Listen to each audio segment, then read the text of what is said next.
დოსააფის რესპუბლიკურმა კომიტეტმა სოფელ ვაზიანის მიდამოებში მოაწყო შეჯიბრება ავტორბოლაში, რომელშიც მონაწილეობდნენ pobedis მარკის ავტომანქანები.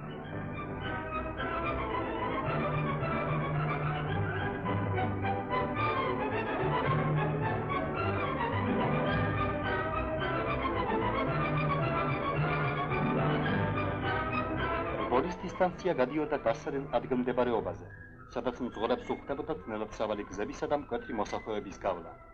გარდა მძღოლის სპორტული უნარისა, აქ დიდი მნიშვნელობა აქვს თანამგზავრის ოსტატობასაც, რომელიც წონასწორობას უნარჩუნებს მანქანას სვლის დროს.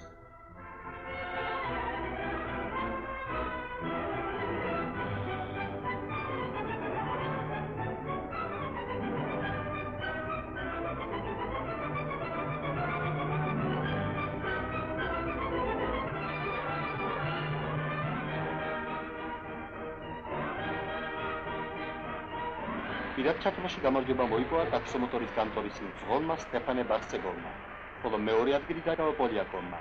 გამარჯვებულებმა სამართლიანად დაიმსახურა სამხანაგების მილოცვები.